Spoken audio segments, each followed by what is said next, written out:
हाँ, तो चैप्टर 2 का नाम है टाइप्स ऑफ कंपनीज। इसमें हम लोग क्या पढ़ेंगे कि कितने टाइप का कंपनी होता है। बेसिकली 3 टाइप का कंपनी होता है। प्राइवेट कंपनीज, पब्लिक कंपनीज और one person company. One person company private limited जैसा ही फॉर्म होता है, बट ये ओपीसी होता है।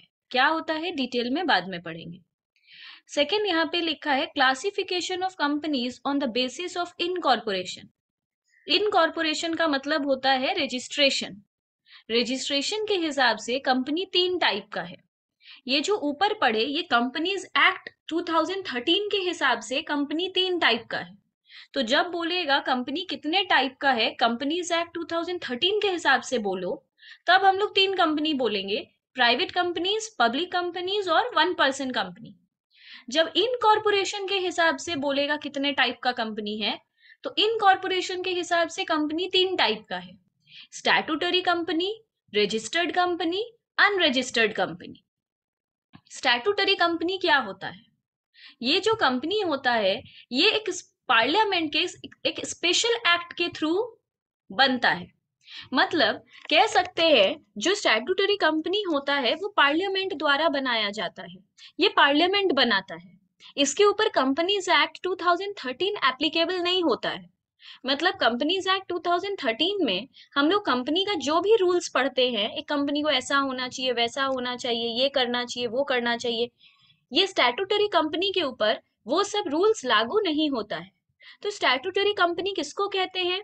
आरबीआई को, मतलब रिजर्व बैंक ऑफ इंडिया को, एलआईसी को, ये सबको हम लोग स्टैट्यूटरी कहते हैं। तो जब भी कोई पूछे स्टैट्यूटरी कंपनी क्या है, तो हम लोग बोलेंगे स्टेट लेजिस्लेचर, जिसको पार्लियामेंट कहते हैं, उसके एक स्पेशल एक्ट के द्वारा बनाया जाता है। इसके ऊपर कंपनीज एक्ट 2013 एप्लीकेबल नहीं है। अब रजिस्टर्ड कंपनी क्या होता है? रजिस्टर्ड कंपनी वो होता है जो कंपनीज एक्ट 2013 के अंदर में रजिस्टर्ड होता है, जिसके ऊपर वो हर एक रूल लागू होता है जो कंपनीज एक्ट 2013 में बोला गया है। और इसको एक सर्टिफिकेट मिल जाता है इनकॉर्पोरेशन का। कौन देता है? रजिस्ट्रार देता है। रजिस्ट्रार ऑफ कंपनी, आरओसी कहते हैं उसको शॉर्ट में। आरओसी मतलब रजिस्ट्रार ऑफ कंपनी। ये सबको सर्टिफिकेट इशू करता है। अनरजिस्टर्ड कंपनी कौन होता है? जो कंपनीज एक्ट 2013 के अंदर में रजिस्टर्ड नहीं होता है। जैसे कि कोई भी partnership firm Indian partnership act के अंदर रजिस्टर्ड होता है, पार्टनरशिप एक्ट में नहीं। Railway company under any under act of parliament और एनी अदर लॉ। अब कोई स्टूडेंट बोल सकता है कि रेलवे कंपनी अगर पार्लियामेंट के अंदर बना है तो उसको तो स्टैट्यूटरी कंपनी होना चाहिए था। नहीं, इस जो अनरजिस्टर्ड कंपनी है उसमें जो रेलवे कंपनी है वो याद रखना है अनरजिस्टर्ड कंपनी है, जो कंपनीज एक्ट 2013 में रजिस्टर्ड नहीं है, पर वो स्टैट्यूटरी कंपनी भी नहीं है। ये एग्जाम्पल हमें लर्न रखना होगा। अब लाइबिलिटी के हिसाब से कंपनी कितने टाइप का होता है? लाइबिलिटी के हिसाब से कंपनी 3 टाइप का होता है। अनलिमिटेड कंपनी, मतलब unlimited liability company, companies limited by guarantee, companies limited by shares. तो लाइबिलिटी के हिसाब से कंपनी ये 3 टाइप का होता है। अनलिमिटेड कंपनी क्या होता है? जिसमें जो मेंबर्स होते हैं, मतलब जो शेयर होल्डर्स होते हैं, उनका अनलिमिटेड लाइबिलिटी होता है। मतलब अगर कल को किसी भी आदमी को, कंपनी कल को अगर लिक्विडेट हो रहा हो या टर्मिनेट हो रहा हो, कंपनी बंद हो रहा हो और बाकी लोगों को पैसा देना है, तो शेयर होल्डर्स को घर से पैसा लाकर पैसा चुकाना होगा। सोचो, मैं और बहुत लोग एक कंपनी का ए लिमिटेड के शेयर होल्डर है, मेंबर्स मतलब शेयर होल्डर्स हैं। अब कंपनी को बाहर पैसा चुकाना है, बहुत सारे लोगों को पैसा पे ऑफ करना है। तो अब पर कंपनी के पास इतना एसेट नहीं है। सोचो, लाइबिलिटी पे ऑफ करना है 10 लाख और कंपनी का एसेट बेचकर पैसा आया 8 लाख, तो 2 लाख रुपया नहीं है बाहर वालों को देने के लिए। तो हम लोगों को अपने घर से पैसा लाकर देना पड़ेगा, जिसको हम लोग कहते हैं अनलिमिटेड लाइबिलिटी। इतना मतलब हो सकता है कि घर से भी पैसा लाके देना पड़े। कंपनीज लिमिटेड बाय गारंटी क्या होता है?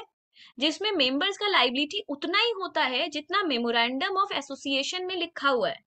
मेमोरेंडम इसका फुल फॉर्म है मेमोरेंडम ऑफ एसोसिएशन, एमओए कहते हैं उसको शॉर्ट में, एमओए, एमओए। तो जितना एमओए में मतलब मेमोरेंडम ऑफ एसोसिएशन में लिखा हुआ है कि हर शेयर होल्डर का लाइबिलिटी सिर्फ 2 लाख होगा, ऐसा कुछ लिख दिया है तो सिर्फ उतना ही होगा, उसको कहते हैं कंपनीज लिमिटेड बाय गारंटी। और जिसमें लिख देता है मेंबर्स लाइबिलिटी, जिसमें लिमिटेड होता है, उसको कहते हैं कंपनीज लिमिटेड बाय शेयर्स। मतलब अगर मेरा शेयर्स 10 लाख का है तो हम लाइबिलिटी से 10 लाख तक ही पे करेंगे, घर से पैसा लाकर हम पे ऑफ नहीं करेंगे। मेंबर्स का लाइबिलिटी लिमिटेड है। तो अभी हम लोग क्या पढ़े थे, बहुत सारे टाइप का कंपनी पढ़े, कंपनी पढ़े हम लोग कंपनीज एक्ट के 2013 के हिसाब से, इनकॉर्पोरेशन के हिसाब से, लाइबिलिटी के हिसाब से। तो यहाँ पर हम बता रहे हैं प्राइवेट कंपनीज होता क्या है। यहाँ पे जो हम लोग सुने थे प्राइवेट कंपनीज, इन सबको तो हम इलेबोरेट किए बट प्राइवेट कंपनी को नहीं किए, इसलिए अभी बता रहे हैं। प्राइवेट कंपनी क्या होता है? प्राइवेट कंपनी सेक्शन याद रखना पड़ेगा, ये रिटन पेपर है, 2 subsection 68 companies act 2013। Private company के बारे में जो भी बात लिखा हुआ है वो कंपनीज एक्ट 2013 का सेक्शन 2 सबसेक्शन 68 में लिखा हुआ है। इसका डेफिनेशन क्या है? Company having minimum paid up share capital as may be prescribed and which by its articles. Private company क्या होता है? जिसका कुछ मिनिमम पेड अप कैपिटल होता है, शेयर कैपिटल होता है, और वो उन लोग का आर्टिकल में लिखा रहता है। आर्टिकल्स का मतलब होता है articles of association, AOA. Articles of association में लिखा रहता है कि इतना ही कैपिटल, मिनिमम इतना कैपिटल होना चाहिए। Restricts right to transfer its share. Private company basically क्या होता है, जिन कंपनी का शेयर्स बीएससी में और एनएससी में लिस्टेड नहीं होता है, मतलब Bombay Stock Exchange, National Stock Exchange में लिस्टेड नहीं होता है। आज सोचो मेरा प्राइवेट कंपनी है एन लिमिटेड।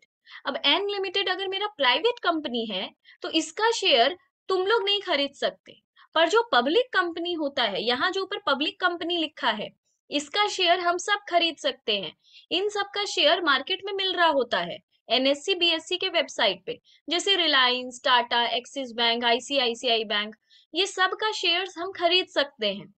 अगर हमें रिलायंस का शेयर खरीदना है, मारुति सुजुकी का शेयर्स खरीदना है, कोई भी कार है उसका शेयर्स खरीदना है, तो हम खरीद सकते हैं। क्यों? ये पब्लिक कंपनी है, इस कंपनी में पब्लिक भी शेयर्स खरीद सकता है, पर प्राइवेट कंपनी का शेयर्स पब्लिक नहीं खरीद सकता, हम तुम नहीं खरीद सकते। प्राइवेट कंपनी के शेयर्स को सिर्फ वही खरीद सकता है जो उस कंपनी से किसी तरह भी जुड़ा हुआ है, चाहे डायरेक्टर हो, या वहां का एम्प्लॉय हो, या वहां का चेयरमैन हो, कोई भी हो, पर उस कंपनी का होना चाहिए, वही आदमी प्राइवेट कंपनी का शेयर खरीद सकता है। तो वही इसमें लिखा है कि ये शेयर ट्रांसफर नहीं कर सकते, बेच नहीं सकते। अगर एक बार कोई खरीद लिया है तो उसको रखना पड़ेगा अपने पास। लिमिट्स मेंबर, एक प्राइवेट कंपनी में कितना मेंबर हो सकता है? 200 मेंबर हो सकता है, मतलब सिर्फ 200 शेयर होल्डर्स हो सकते हैं। 200 से ज्यादा लोग प्राइवेट कंपनी का शेयर्स नहीं खरीद सकता। प्रोवाइडेड व्हेन 2 और more person hold share jointly. अब ये हो सकता है कि एक ही शेयर हम और तुम जॉइंटली खरीदे, तब 200 से ज्यादा लोग हो सकते हैं, पर अकेले अकेले 200 से ज्यादा लोग नहीं हो सकते। प्राइवेट कंपनी में 200 से ज्यादा शेयर होल्डर नहीं हो सकते। उसके बाद यहाँ पे लिख रहा है trusted as one member for this purpose. Okay, ये काम का बात नहीं है। Counting of 200 does not include past और प्रेजेंट एम्प्लॉय ऑफ कंपनी, ये छोड़ो। फिर लिखा है prohibits any invitation to public to subscribe for security of company. Prohibit मतलब मना किया हुआ है, किसी भी पब्लिक को इनविटेशन नहीं दे सकते शेयर सब्सक्राइब करने के लिए। मतलब जो पब्लिक कंपनी होता है वो लोग शेयर इश्यू करता है, फिर कोई भी पब्लिक आके उसको खरीद लेता है, पर यहाँ पे ये मना है, प्रोहिबिटेड है, किसी भी पब्लिक को नहीं बोल सकते इसका शेयर खरीद लो। तो कैरेक्टरिस्टिक क्या है एक प्राइवेट कंपनी का? मेंबर्स जो होते हैं वो मिनिमम 2 होने चाहिए। मेंबर्स मतलब शेयर होल्डर्स, मेंबर्स 2 होने चाहिए मिनिमम, मैक्सिमम 200। लिमिटेड लाइबिलिटी होता है, जो जितना शेयर खरीदा है उतना ही उसका लाइबिलिटी है। परपीचुअल सक्सेशन मतलब एक बार अगर हम रख लिए तो हमेशा मेरे पास ही शेयर्स रहेगा। परपीचुअल सक्सेशन मतलब कंटिन्यूटी, एक बार अगर हम शेयर खरीद लिए हैं तो हम ट्रांसफर नहीं कर सकते, हम किसी और को बेच नहीं सकते, मेरे को अपने पास वो रखना होगा। इंडेक्स ऑफ मेंबर मतलब इफ 50 और मोर मेंबर्स मैंडेटरी, ये छोड़ दो। नंबर ऑफ डायरेक्टर्स, डायरेक्टर कितने होने चाहिए प्राइवेट कंपनी में? मिनिमम 2 डायरेक्टर होने चाहिए और मैक्सिमम 15 डायरेक्टर हो सकता है, ये सब बात याद रखना पड़ेगा। Paid up capital, no minimum capital requirement. Private company में कोई मिनिमम मतलब ऐसा नहीं है कम से कम 2 लाख रुपया तो होना चाहिए, ऐसा कोई अमाउंट दिया हुआ नहीं है, जितना से भी हम लोग एक प्राइवेट कंपनी शुरू कर सकते हैं। प्रोस्पेक्टस का कोई जरूरत नहीं है। प्रोस्पेक्टस क्या होता है? जब भी हम किसी स्कूल कॉलेज में एडमिशन लेने जाते हैं तो हमें स्कूल के बारे में पूरा डिटेल जानना होता है। कब बना स्कूल, क्या क्या फैसिलिटी प्रोवाइड करता है, क्या क्या करिकुलर एक्टिविटी कराता है, स्कूल का फीस कितना है, ये सारा डिटेल एक प्रोस्पेक्टस में होता है। किस ईयर में इसका फाउंडेशन हुआ, ये बहुत कुछ रहता है प्रोस्पेक्टस में स्कूल के बारे में।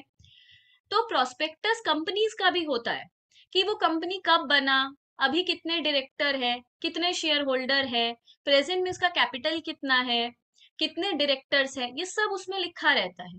पर पब्लिक कंपनी में प्रोस्पेक्टस का जरूरत है, क्योंकि हम लोग रिलायंस में अगर इन्वेस्ट कर रहे हैं तो रिलायंस के बारे में तो पहले जानना होगा, इसलिए रिलायंस का प्रोस्पेक्टस हमें चाहिए। पर प्राइवेट कंपनी में तो कंपनी के अंदर के लोग ही उसमें इन्वेस्ट करते हैं, कंपनी के अंदर का लोग ही उसका शेयर होल्डर होता है, तो उसको तो कंपनी के बारे में सारा बात पता ही है, तो वो क्यों, उसको क्यों प्रोस्पेक्टस चाहिए? तो प्राइवेट कंपनी में प्रोस्पेक्टस का कोई जरूरत नहीं है, इसलिए हम लिखे no need to issue. Prospectus issue करने का कोई जरूरत नहीं है। As public not invited to subscribe shares, इसमें पब्लिक को तो हम लोग इन्वाइट ही नहीं कर रहे हैं, तो इसमें कोई जरूरत नहीं है प्रोस्पेक्टस का। Commencement of business, name must, name देखना कोई भी प्राइवेट कंपनी के नाम के बाद प्राइवेट लिमिटेड लगा हुआ रहता है। जैसे ए, जैसे लिखना रास्ते में पीवीटी एलटीडी लिखा रहता है, मतलब Ram and company private limited, तो ये मस्ट है, अगर कोई प्राइवेट लिमिटेड है तो उसके बाद प्राइवेट लिमिटेड लगा हुआ रहना चाहिए। अगर सिर्फ एलटीडी लिखा हुआ है, सिर्फ लिमिटेड, तो वो पब्लिक कंपनी है। जैसे रिलायंस लिमिटेड लिखा रहेगा, रिलायंस का पूरा नाम देखना लिमिटेड एलटीडी लिखा रहेगा, कभी प्राइवेट नहीं लगा हुआ रहेगा। तो यही बोल रहा है कि प्राइवेट लिमिटेड हमेशा लगा हुआ रहना चाहिए, मस्ट है, जरूरी है। प्राइवेट कंपनी का इनकॉर्पोरेशन कैसे होता है? मतलब अगर आज हम एक प्राइवेट कंपनी ओपन करते हैं तो पहले उसको इनकॉर्पोरेट करना होगा। इनकॉर्पोरेट मतलब रजिस्टर करना होगा कंपनीज एक्ट 2013 में। तो कैसे रजिस्टर करेंगे, ये पूरा उसका प्रोसेस है। अप्लाई फॉर नेम अप्रूवल, देखो दो कंपनी का नाम सेम नहीं हो सकता, मतलब पहले से अगर ए लिमिटेड है, ए प्राइवेट लिमिटेड, तो दूसरा ए प्राइवेट लिमिटेड नहीं बन सकता। तो पहले नाम का अप्रूवल चेक करवाना पड़ता है कि ये नाम कहीं और तो नहीं है। फिर एमसीए में लॉगिन करना पड़ता है। एमसीए एक वेबसाइट है जिसमें जैसे आईसीएसआई क्या है, सीएस इंस्टीट्यूट का वेबसाइट, वैसे ही एमसीए क्या है, रजिस्ट्रेशन करने का वेबसाइट। तो फिर एमसीए में जाएंगे, अपना पूरा डिटेल भरेंगे, जितना भी डॉक्यूमेंट मांगेगा वो अटैच करेंगे।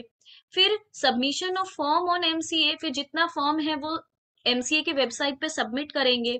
वैलिडिटी ऑफ रिजर्व्ड नेम, मेरा कंपनी का नाम रिजर्व हो जाएगा, अब वो नाम कोई और नहीं ले पाएगा।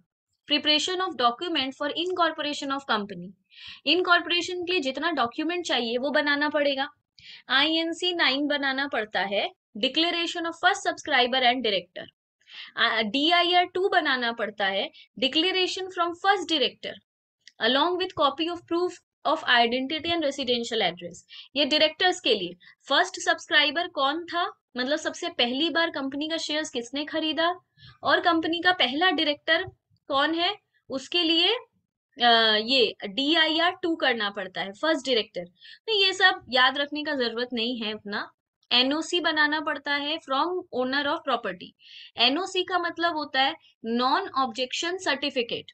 Non object object objection certificate मतलब जिस प्रॉपर्टी पे हम ये कंपनी खोल रहे हैं, जैसे सोचो तुम लोग आज मेरा इस घर में अपना कंपनी खोल रहे हो, तो मेरे तरफ से ऑब्जेक्शन नहीं होना चाहिए, ऐसा एक लेटर में साइन करना होगा अगर दूसरे के प्रॉपर्टी में बिजनेस कर रहे हो तो, रेंट में लेकर।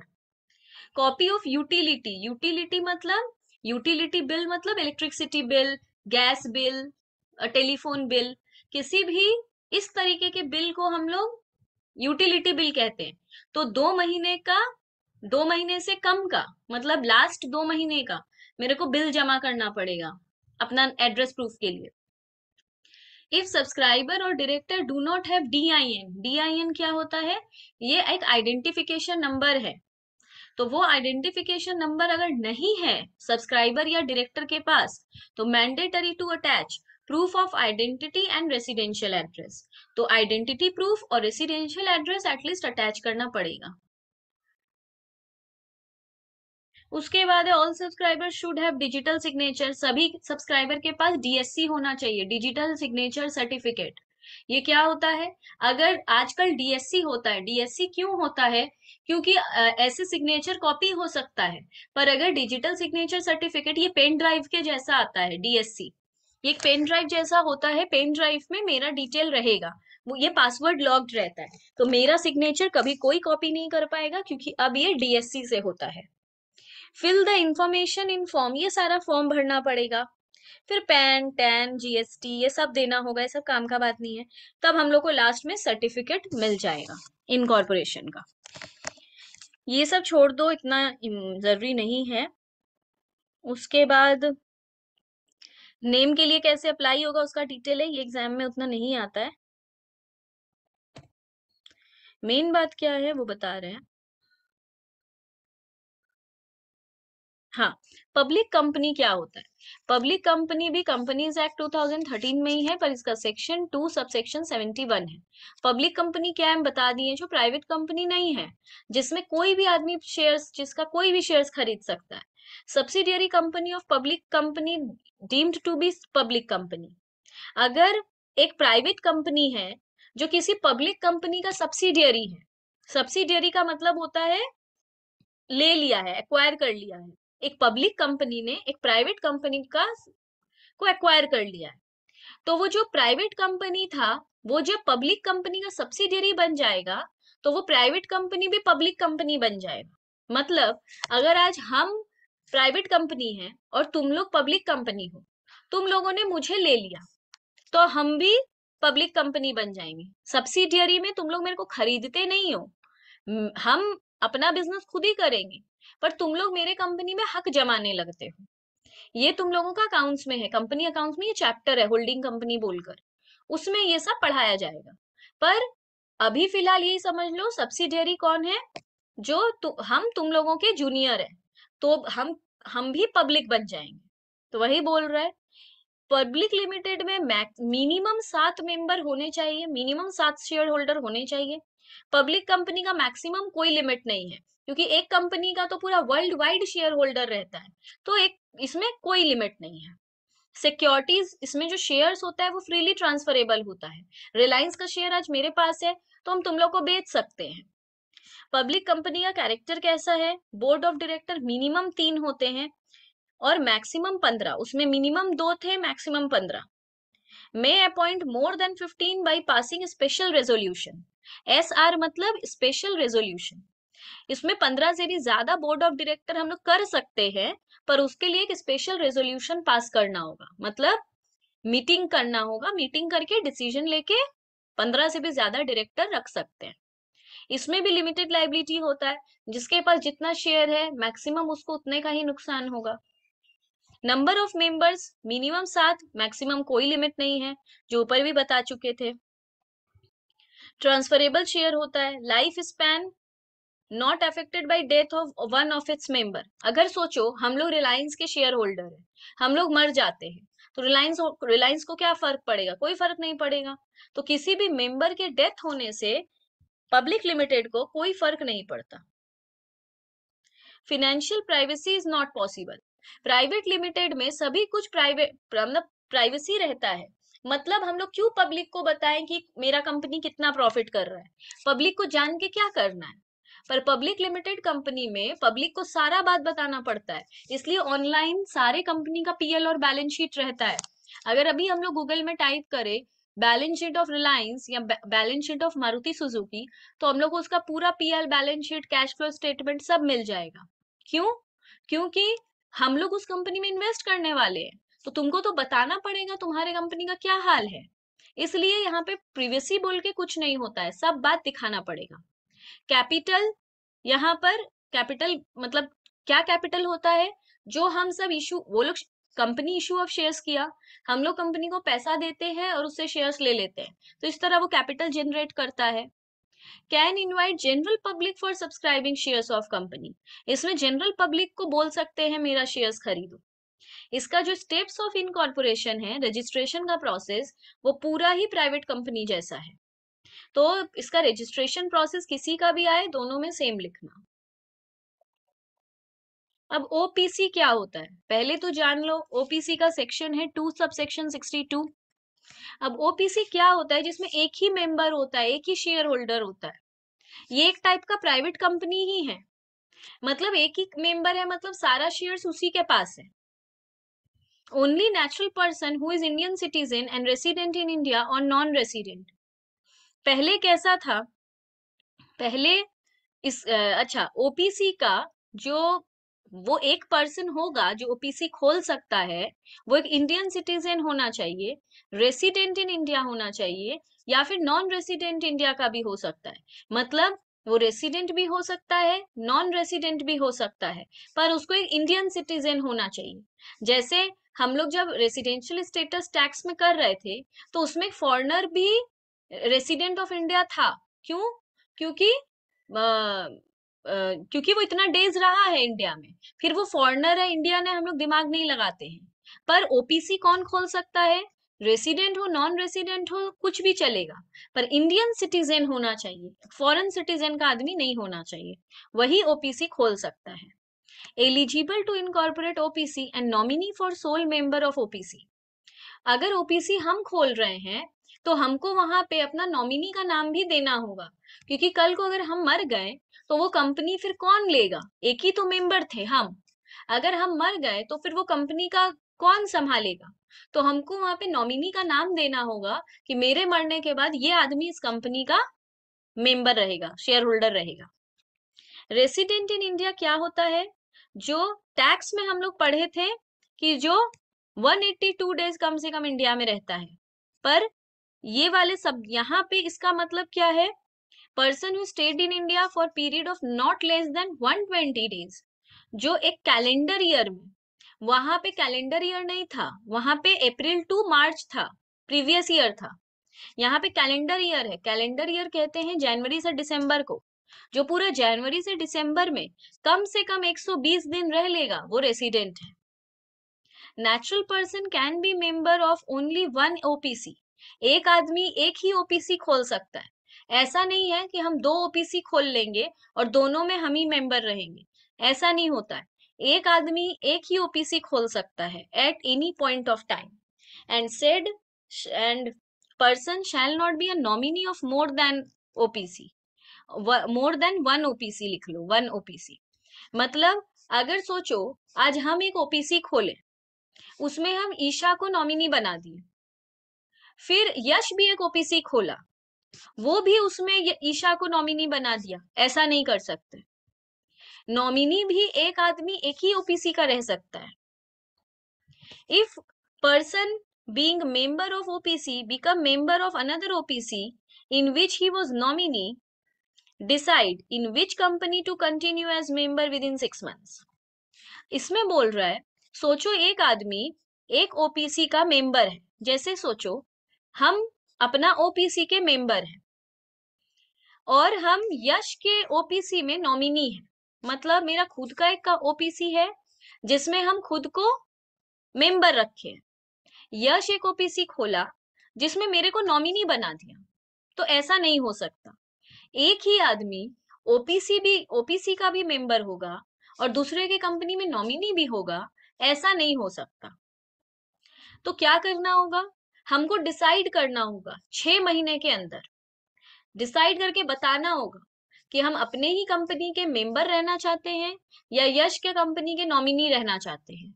हमको 6 महीना समय दिया जाएगा, उसमें सोचकर हमको डिसाइड करना होगा कि हम मेंबर रहना चाहते हैं या nominee. Minor can not be member और नॉमिनी ऑफ ओपीसी।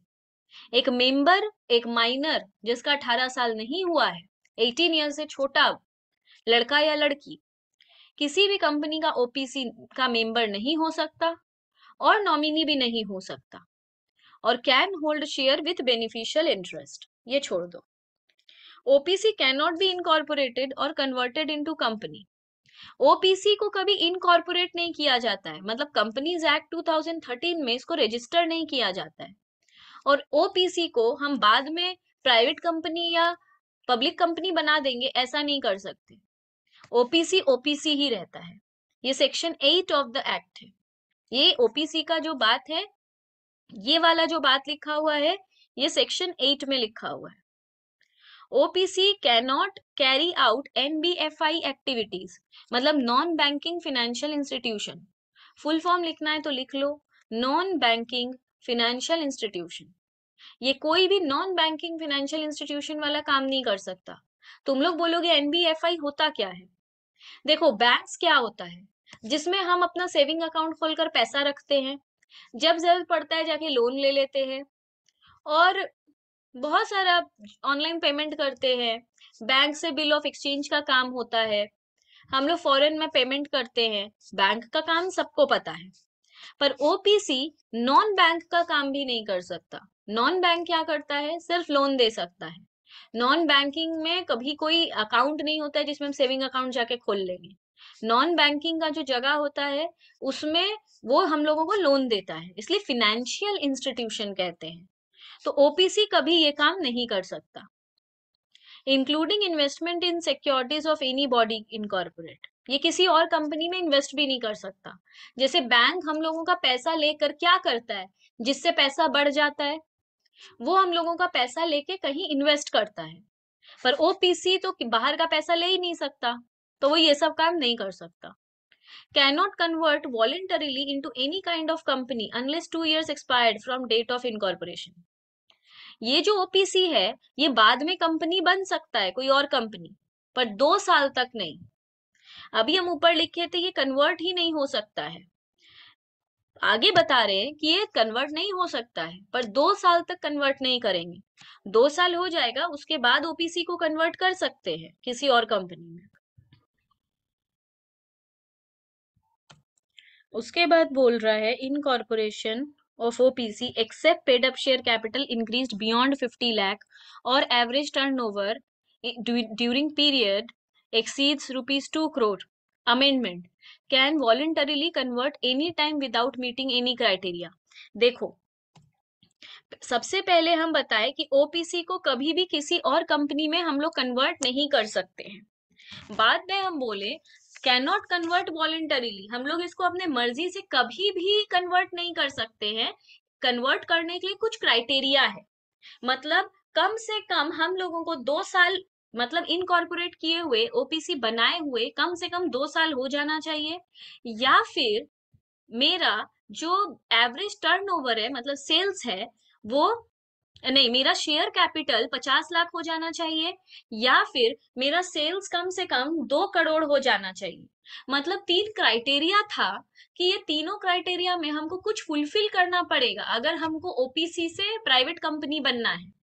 तो या तो मेरे को 2 साल रुकना होगा, या तो मेरे को अपना paid up share capital 50 lakh करना होगा, या तो एवरेज टर्नओवर या फिर एनुअल टर्नओवर 2 करोड़ करना होगा। ये रूल पहले था। अमेंडमेंट मतलब इस साल 2022 में नया रूल आया है। नया रूल आया है कि जब मन हम ओपीसी को कोई भी कंपनी में कन्वर्ट कर सकते हैं, कोई जरूरत नहीं है किसी क्राइटेरिया को मीट करने का। तो ये अमेंडमेंट है, इस साल के लिए इंपॉर्टेंट है। कैन वॉलेंटरीली कन्वर्ट, हम अपने मर्जी से कभी भी कन्वर्ट कर सकते हैं, any time, without meeting any criteria. हमको कोई क्राइटेरिया फुलफिल करने का जरूरत नहीं है। तो ये रूल एकदम अभी आया है, पहले वो रूल था। कॉन्ट्रैक्ट बाय ओपीसी, ओपीसी का कॉन्ट्रैक्ट कैसा होता है, ये बात सेक्शन 193 सब सेक्शन 1 में लिखा हुआ है। Where OPC is limited by shares और गारंटी। गारंटी का हम क्या रूल बताए थे? गारंटी का हम अभी बताए थे, जो गारंटी में रहता है उसका लिखा रहता है हर आदमी का कि वो कितना लाइबिलिटी रहेगा, मेमोरेंडम ऑफ एसोसिएशन में लिखा रहता है। और शेयर्स मतलब लिमिटेड लाइबिलिटी रहेगा। तो वही बात यहाँ पे बोल रहा है,